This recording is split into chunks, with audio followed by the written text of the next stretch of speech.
Nous avons eu déjà à entendre les prédications sur l'église d'Éphèse, sur l'église de Smyrne, sur l'église de Pergame et aujourd'hui nous allons parler de l'église de Thyatire. Et le titre de mon message ce matin, c'est « Église halte au compromis ». Église halte au compromis. Vous savez, dans la vie, il y a besoin de faire des compromis. C'est quoi un compromis? Le compromis, c'est un arrangement dans lequel on se fait des concessions mutuelles. Je suis marié depuis bientôt 18 ans et j'en ai fait des compromis avec ma femme. Et c'est bien de faire des compromis parce qu'autrement, si on est trop rigide, les choses ne durent pas, les choses ne tiennent pas. Donc, en soi, le compromis n'a pas qu'un aspect négatif. Il y a des aspects positifs. Donc, faire des compromis, c'est la soumission mutuelle. Parfois, c'est avoir de la souplesse, c'est avoir l'humilité et c'est des fois accepter de faire des accords dans l'intérêt commun. Mais faire des compromis a des limites. Et l'Esprit de Dieu a parlé à l'église de Thyatire parce que l'église de Thyatire n'a pas su mettre les limites. Et savoir mettre les limites quand il faut, au moment où cela est nécessaire, c'est un signe de maturité. Savoir faire des compromis, c'est une bonne chose, mais savoir mettre des limites, c'est encore mieux. Et donc, nous allons voir comment est-ce que l'Esprit de Jésus-Christ a encouragé l'église de Thyatire à mettre des limites. Nous lisons le texte dans Apocalypse 2. Apocalypse 2 à partir du verset 18 où il est écrit ceci. Écrit à l'ange de l'église de Thyatire. Voici ce que dit le Fils de Dieu, celui qui a les yeux comme une flamme de feu et dont les pieds sont semblables à du bronze. Je connais tes œuvres, ton amour, ta foi, ton service, ta persévérance et tes dernières œuvres, plus nombreuses que les premières. J'aimerais m'arrêter là quelques instants. Quand nous regardons ce qui est dit au sujet de l'église de Thyatire, nous voyons là que c'est un beau palmarès. Œuvres qui sont bonnes.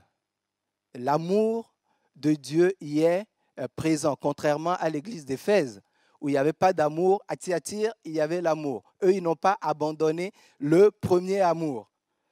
Ils avaient la foi, ils étaient persévérants. C'est une église dans laquelle le service était présent.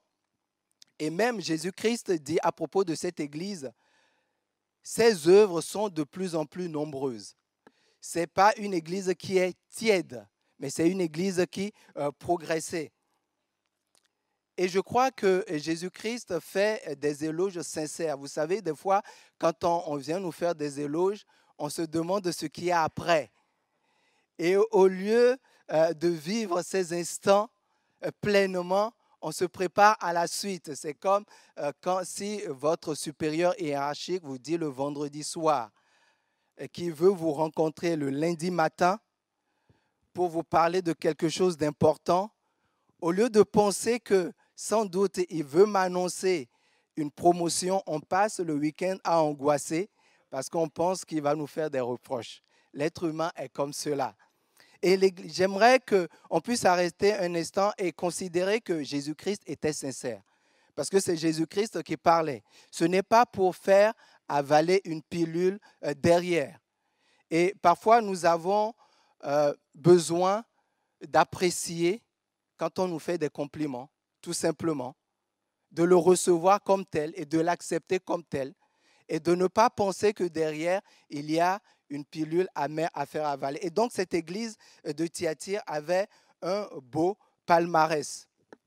Mais l'église de Thyatire pourrait se dire, mais Jésus-Christ, par rapport à ce qui va suivre, Jésus-Christ, on peut s'arrêter là, tout est bon, tout va bien.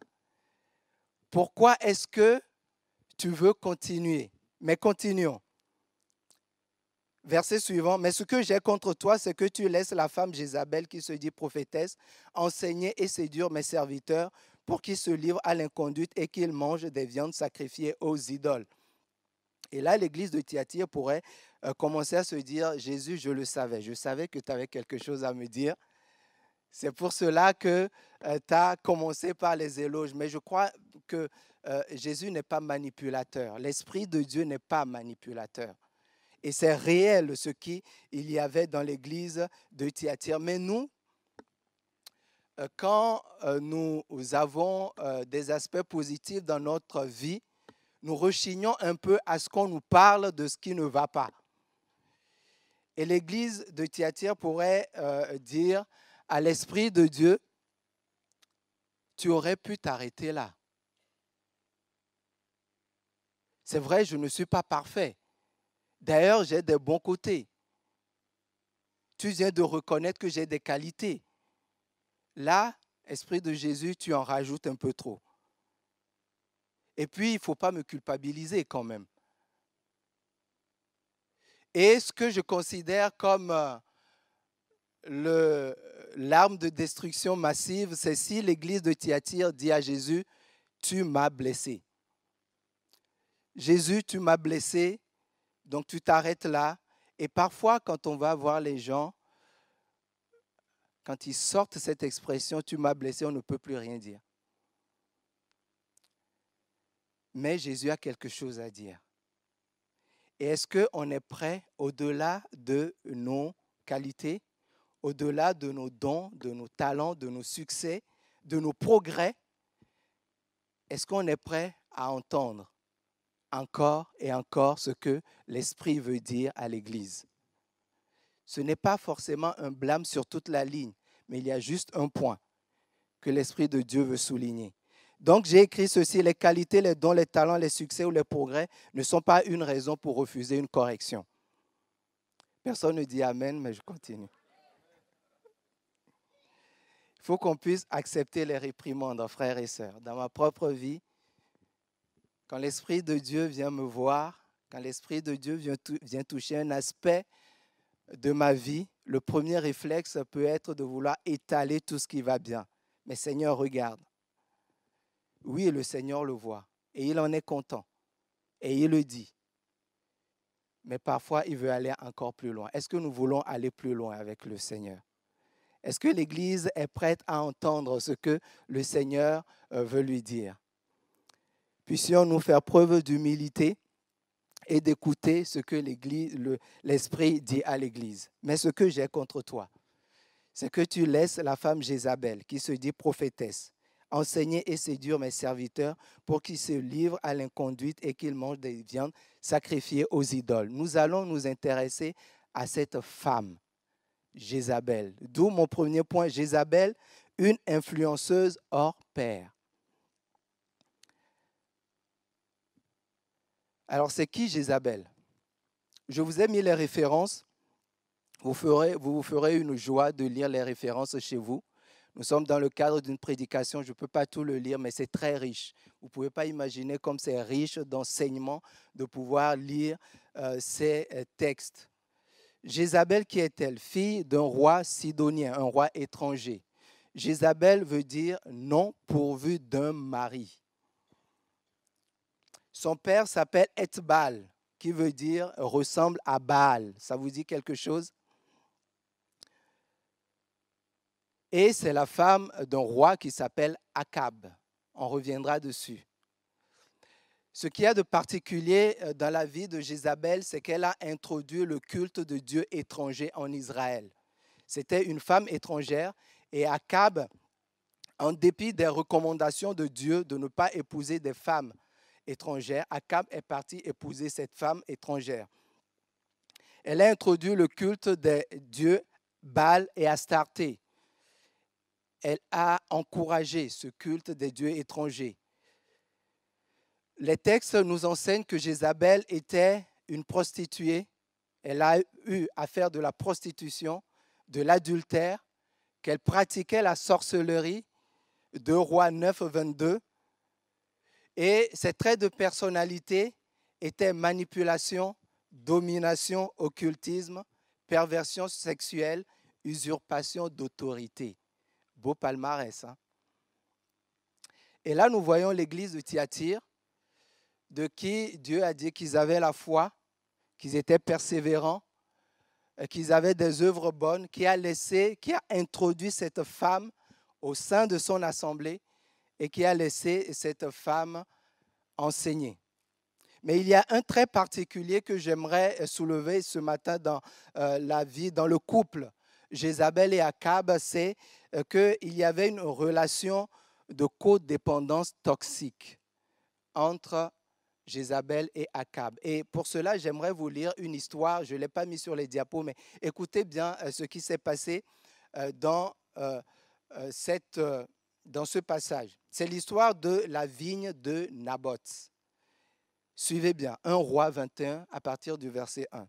Après ces choses, voici ce qui arriva. Naboth de Jezreel avait une vigne. Il avait une belle vigne bordelaise à côté du palais d'Akab, roi de Samarie. Et Akab parla ainsi à Naboth, cède-moi ta vigne. Donc convoitise des yeux, le roi a vu la vigne et il a voulu s'en emparer. Cède-moi ta vigne pour que j'en fasse un jardin potager, car elle est tout près de ma maison. Je te donnerai à la place une vigne meilleure. Ou si cela te convient, je te paierai la valeur en argent. Donc il lui a proposé de l'argent. Mais Naboth répondit à Akab, que l'Éternel me garde de te donner l'héritage de mes pères. Réaction d'Akab. Akab rentra dans sa maison triste et irrité, comme un petit garçon, à cause de cette parole que lui avait dite Naboth de Jezreel. Je ne te donnerai pas l'héritage de mes pères. Et il se coucha sur son lit, détourna le visage et ne mangea rien. Donc voilà un roi qui n'a pas pu obtenir ce qu'il voulait et qui était tout triste. Et là intervient Jézabel. Jézabel, sa femme, vint auprès de lui et lui dit, « Pourquoi as-tu l'esprit triste et ne manges-tu point ?» Il lui répondit, « J'ai parlé à Naboth de Jezreel et je lui ai dit, cède-moi ta vigne pour de l'argent ou si tu veux, je te donnerai une autre vigne à la place. » Mais il a dit, « Je ne te donnerai pas ma vigne. » Alors Jézabel, sa femme, lui dit, « Est-ce bien toi maintenant qui exerces la souveraineté sur Israël ? Lève-toi, prends de la nourriture et que ton cœur se réjouisse. Moi, je te donnerai la vigne de Naboth de Jezreel. » Et elle écrivit au nom, écoutez bien, elle usurpe l'autorité de son mari.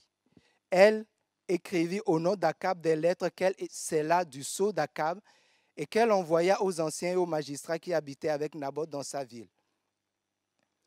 Lorsque Jézabel, voici ce qu'elle écrivit dans ses lettres, publiez un jeûne, placez Naboth à la tête du peuple et mettez en face de lui 2 méchants hommes qui déposeront ainsi contre lui. Tu as maudit Dieu et le roi, puis menez-le dehors, lapidez-le et qu'il meure. Manipulation, usurpation d'autorité, mensonge. Et ce qui devait arriver arriva. Naboth fut tué.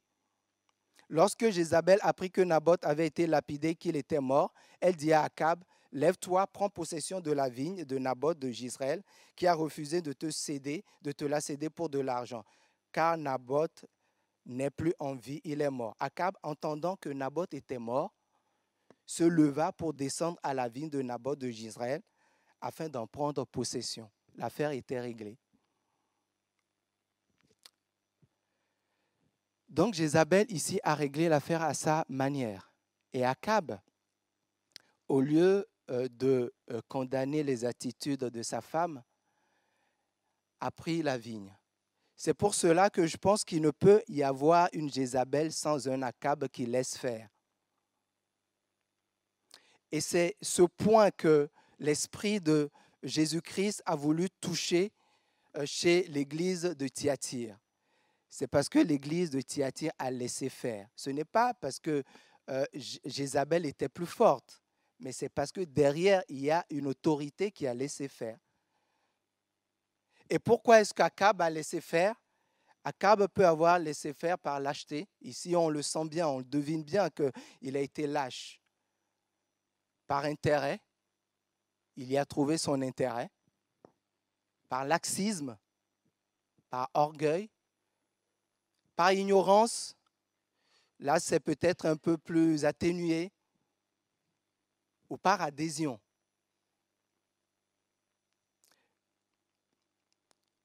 Et là, on voit la gravité de l'attitude d'Akab. Et permettez-moi, cher mari, cher père, d'ouvrir une parenthèse. Je vais la refermer très vite.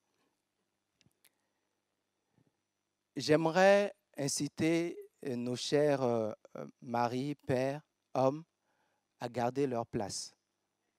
Gardez vos places dans la maison. Dieu vous a donné une autorité.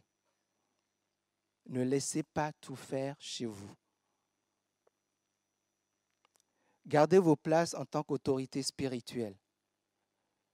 Vous pouvez donner une couverture spirituelle à vos familles, à votre femme, à vos enfants. Ayez développé une sensibilité spirituelle pour intercéder.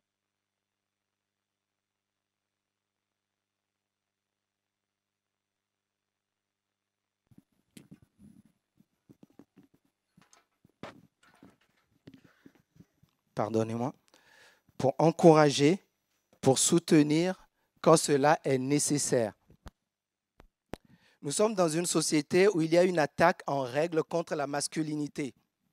Et on a comme l'impression que les hommes se cachent, que les hommes sont en fuite. Mais ce n'est pas nouveau. Où était Adam lorsque Ève était tentée? Où était Adam lorsque Caïn a commencé à développer de la haine dans son cœur contre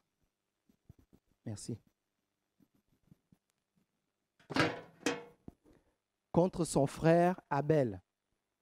Où était-il? Lorsque Ève a tendu le fruit défendu à son mari, si son mari avait dit « Non, ma chérie, l'Éternel nous a défendu de faire ça. Nous n'allons pas pécher contre l'Éternel. » Ce n'est pas fini. Et j'aimerais vraiment encourager les hommes à prendre pleinement leur place, pas en dominant. La Bible dit, comme Christ a aimé l'Église et s'est donné pour elle, nous devons ainsi aimer nos épouses. C'est un défi qui est très grand. Et parfois, on préfère fuir plutôt que d'essayer d'aimer nos épouses comme Christ a aimé l'Église. Je me suis penché sincèrement sur ce verset. Je l'ai pris, je suis allé devant le Seigneur, j'ai dit, Seigneur, c'est quand même une grosse responsabilité. Mais je pense que si Dieu l'a dit, c'est qu'il y a une vérité dedans. Et j'ai dit au Seigneur, je vais essayer dans toute la mesure du possible à y arriver. Et c'est vrai que nous sommes dans une époque très féministe où il y a une tendance à vouloir éliminer tout ce qui est masculin de la société. Mais j'aimerais encourager les hommes à garder leur place. Gardez vos places. Parce que la société a besoin de vous. Pas de façon méchante. Ce n'est pas ainsi qu'il faut le faire. Mais comme la Bible le dit, comme la Bible l'enseigne. Et Dieu va nous aider. Dieu va aider chacun de nous. N'abandonnons pas nos positions. Je ferme la parenthèse. Nous revenons à Akab. Et donc, l'église de Thyatire a laissé cette femme Jézabel enseigner. Il y a une puissance dans l'enseignement. Et une partie de Thyatire a accepté ce qu'elle enseigne. Enseigner confère, quand on enseigne, on influence. C'est une influence qui crée des forteresses, des façons de penser, qui vont induire des comportements et des attitudes qui sont nouveaux.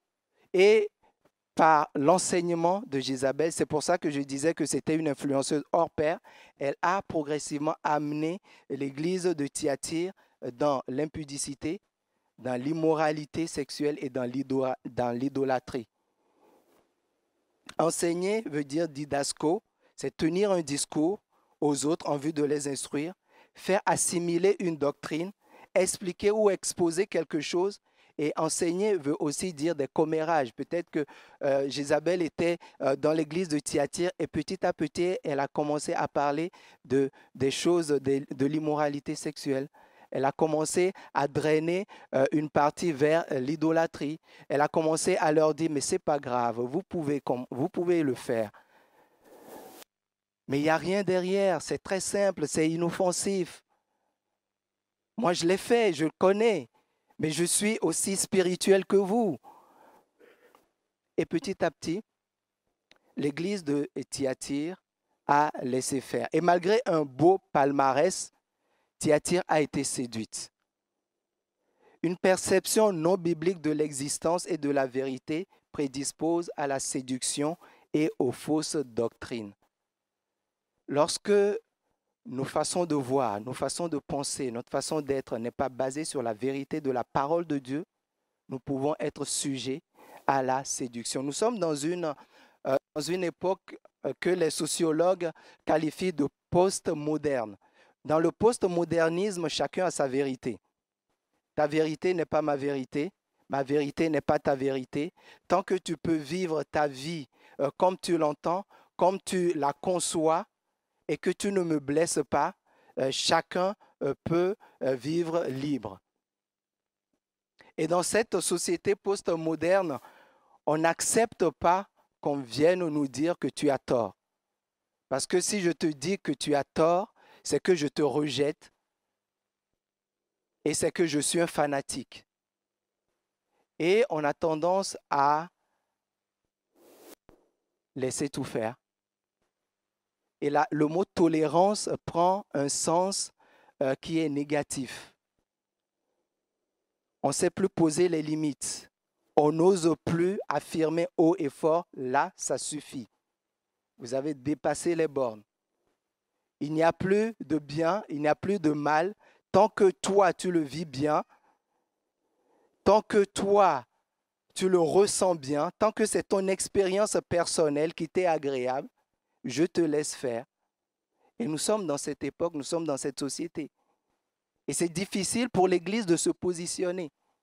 Aujourd'hui, si je dis que Jésus-Christ est la vérité, la seule vérité, et qu'il n'y a pas d'autre chemin, on va me taxer de fanatique. Mais c'est comme cela qu'on laisse faire. Et j'aimerais vraiment nous encourager à ne pas nous laisser séduire, à ne pas accepter. Halte au compromis. Halte au compromis. À tous les niveaux. Et on en vient à un évangile à bon marché. Vous savez, l'évangile à bon marché, c'est l'évangile qui ne coûte pas grand-chose pour nous. C'est l'évangile dont le coût a été rabaissé. C'est l'évangile qui nous fait faire une bonne affaire. On aime tous faire de bonnes affaires sur le bon coin. L'évangile à bon marché, c'est la prédication du pardon sans la repentance. C'est la prédication sans la notion de l'obéissance. C'est la prédication de l'amour sans la nécessité de passer par la croix. L'évangile à bon marché ferme le chemin qui conduit au Christ. L'évangile à bon marché endort dans la désobéissance et amène à l'assoupissement spirituel. Est-ce que nous voulons entendre ce que l'Esprit veut dire à l'Église? Est-ce que nous voulons ouvrir nos cœurs et faire le point dans nos vies pour que le Saint-Esprit vienne nous aider? 2 Timothée 4, à partir du verset 1 à 4. C'est Paul qui disait à Timothée, « Je t'en conjure devant Dieu et devant Jésus-Christ, qui doit juger les vivants et les morts, et au nom de son apparition et de son royaume. Prêche la parole. Insiste en toute occasion, favorable ou non. Reprend, censure, exhorte avec toute douceur et en instruisant. » Écoutez bien, car il viendra un temps où les hommes ne supporteront pas la saine doctrine, mais ayant la démangeaison d'entendre des choses agréables, des choses qui correspondent à ma conception de la vie, à ma conception de mon époque, ils se donneront une foule de docteurs selon leurs propres désirs, détourneront l'oreille de la vérité et se tourneront vers les fables. Est-ce que vous sentez que nous sommes dans cette époque où on se donne une foule de docteurs qui veulent bien leur prêcher tout l'amour de Dieu, l'amour de Jésus-Christ, sans la nécessité de la repentance, sans la nécessité d'une vie pure, sans la nécessité d'une foi fervente, ferme. Et ainsi, quand nous lisons le texte, l'église de Thyatire a été conduite, en tout cas une partie, et nous verrons par la suite, heureusement, qu'il y a certains qui ont tenu ferme. L'église de Thyatire a été conduite vers ce que la Bible appelle les profondeurs de Satan. D'où est-ce qu'on est parti? On est parti d'une église qui avait la foi, qui avait l'amour, qui était persévérante, qui faisait des œuvres bonnes et qui, là, ici, nous disent qu'ils sont rentrés dans les profondeurs de Satan, dans l'immoralité sexuelle, dans l'occultisme et dans l'idolâtrie. Dans l'immoralité sexuelle, on peut mettre tout un ensemble de choses. Sexualité avant le mariage. Aujourd'hui, c'est monnaie courante, même dans l'Église, malheureusement. Et il y a même certains qui défendent ça et qui trouvent des arguments pour défendre cela. Et oui, j'entends un cœur qui dit, Serge, t'es trop dur, t'es pas compréhensif. Et que tu es légaliste, je l'entends. Mais quand on lit la parole de Dieu, qu'est-ce qu'elle recommande? L'immoralité, les profondeurs de Satan dans le mariage dit pour tous. Le mariage dit pour tous, une abomination selon la Bible. Ce n'est pas moi qui le dis, c'est la parole de Dieu qui le dit. Donc si on ne veut pas entendre ça, on enlève la Bible de la société. Et toutes sortes de choses, les profondeurs de Satan. Les profondeurs de Satan dans les fausses doctrines. Aujourd'hui, il y en a plusieurs, fausses doctrines et idolâtrie, le New Age. Toutes les philosophies orientales, les méditations transcendantales,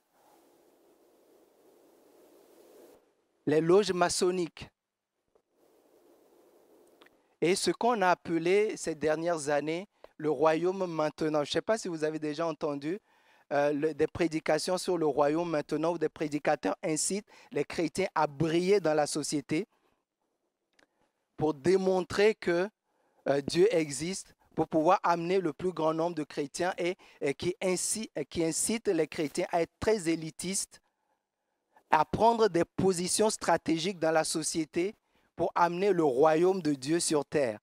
Il y a une part de vérité, comme l'a enseigné Grégory dimanche dernier, mais il y a une grosse part de mensonge parce que Jésus-Christ a dit que mon royaume n'est pas de ce monde. Donc faites attention à ce que vous écoutez, à ce que vous laissez, ce que vous acceptez dans vos cœurs, dans vos pensées. L'occultisme sous toutes ses formes, astrologie, tarot, dessins animés truffés de sorcellerie. Résistez à la déferlante Harry Potter. Résistez-y. Dans vos maisons, dans vos foyers, résistez-y. On me dira, c'est anodin. C'est pas grave. C'est rien, ça. Les objets d'idolâtrie qu'il y a chez vous. Quand je préparais ce message, il y a ce verset qui m'est venu très fortement à cœur et je crois vraiment que c'est pour quelqu'un. Et je vais vous le lire et je pense que l'Esprit de Dieu veut parler à quelqu'un. Acte 19, verset 18 au verset 19. Plusieurs de ceux qui avaient cru venaient confesser et déclarer ce qu'ils avaient fait, et un certain nombre de ceux qui avaient exercé les arts magiques, ayant apporté leurs livres, les brûlèrent devant tout le monde, en estimant la valeur à 50 000 pièces d'argent. C'est ainsi que la parole du Seigneur croissait en puissance et en force.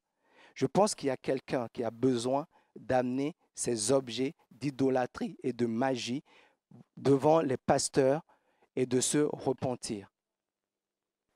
Je pense qu'il y a quelqu'un qui a des objets d'idolâtrie gardés chez lui depuis des années. Il pense que c'est cet objet-là qui lui donne de la chance, c'est cet objet-là qui lui permet de réussir dans la vie. Et l'Esprit de Dieu veut parler à quelqu'un ce matin. Et l'Esprit de Dieu dit à cette personne, c'est de l'idolâtrie. Reviens, donne cet objet, repens-toi et fais confiance à Dieu. Deuxième point, que faire? Que faire? Nous sommes dans le monde. Que faire? Que ferions-nous? Est-ce que nous allons nous retirer du monde? Est-ce que nous allons rentrer dans un monastère et nous couper du monde entier? Que faire? La réponse se trouve toujours dans la Bible, toujours dans la parole de Dieu. Je lui ai donné du temps pour se repentir, mais elle ne veut pas se repentir de son inconduite. Voici que je la jette sur un lit ainsi que dans une grande tribulation, et ceux qui commettent adultère avec elle, à moins qu'ils ne se repentent de ses œuvres. Donc, dans le que faire, il y a simplement la repentance. Repentance veut dire revenir, faire demi-tour, revenir en arrière. Parfois, nous avons l'impression que nous sommes tellement sales que nous ne pouvons pas revenir. Cette semaine, j'ai fait une expérience avec mon fils. Il s'était réveillé le matin et il était venu au salon et moi, comme d'habitude, je l'ai pris dans mes bras. Et quand je l'ai pris dans mes bras, j'ai senti qu'il était lui-même un peu mal à l'aise. Et à un moment, il me dit, papa, j'ai débordé de pipi. Et il me dit, il faut que tu ailles me laver, il faut que tu ailles me doucher. Et quand il m'a dit ça, moi, je l'ai posé par terre.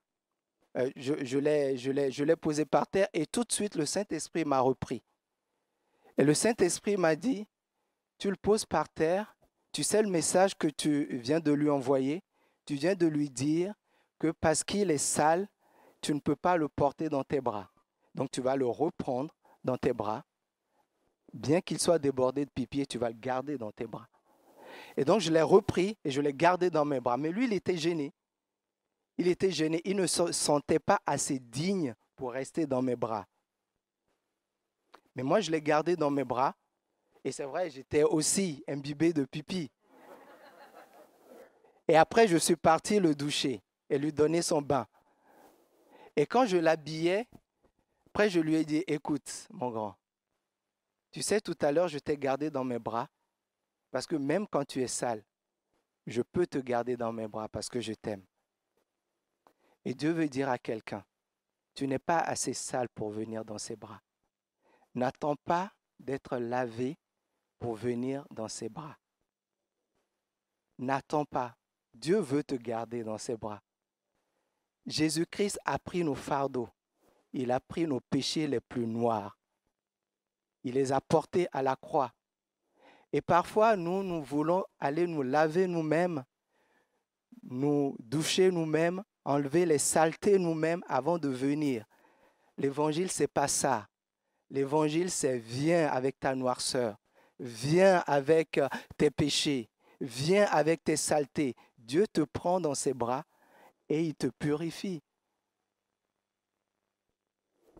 Donc la repentance, c'est une bonne chose.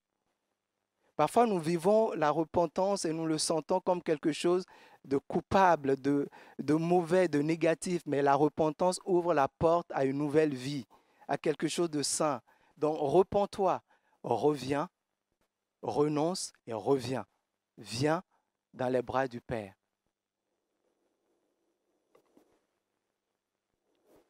Deuxième point, tenir ferme.